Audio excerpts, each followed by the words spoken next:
The teeth in your mouth are comprised of tiny components that together make up a complex and fascinating structure. A tooth has three main sections: the crown, the neck, and the root. The exposed crown at the top of a tooth is made of enamel, which is comprised mainly of calcium phosphate crystals, and it is the hardest substance in the body. Just below the crown is the neck of the tooth, which is surrounded by the gums, and it joins the crown to the root of the tooth. The root of a tooth fits into what's called an alveolar process of either the maxilla, upper jawbone, or the mandible, lower jawbone of the skull.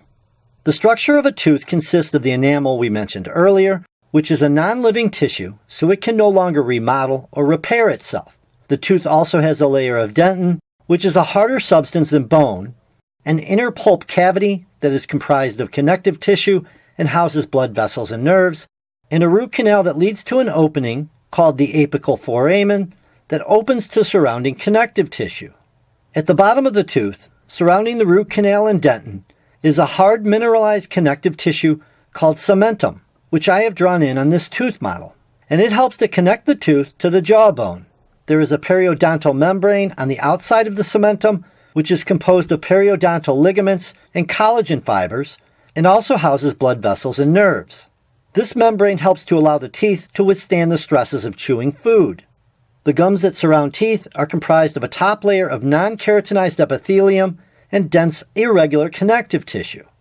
There are 4 types of teeth: incisors, canines, premolars, and molars, which total 32 permanent teeth in adults, 16 maxillary teeth of the upper jaw, and 16 mandibular teeth of the lower jaw.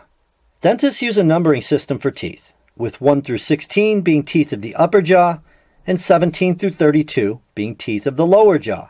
Teeth 8, 9, 24, and 25 are central incisors, and teeth 7, 10, 23, and 26 are lateral incisors. These teeth have a single root and are designed for cutting into food.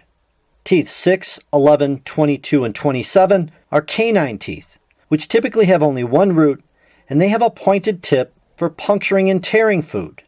Teeth 5 and 12 are upper first premolars, and they have 2 roots. And teeth 4 and 13 are upper second premolars, which can have 1 or 2 roots. Teeth 21 and 28 are lower first premolars. Teeth 20 and 29 are lower second premolars, and these teeth usually have only 1 root. Premolars have flat crowns with cusps that allow these teeth to crush and grind food. Teeth 3, 14, 19, and 30 are first molars.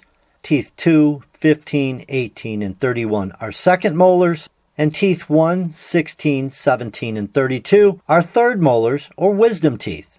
The upper molars usually have 3 roots, and the lower molars usually have 2 roots. Molars are large teeth that also have flat crowns, and they are also designed to crush and grind food. The oral cavity is often divided into 4 quadrants, with each quadrant having 2 incisors, 1 canine, 2 premolars, and 2 or 3 molars. And that be the basics on the structure and functions of teeth.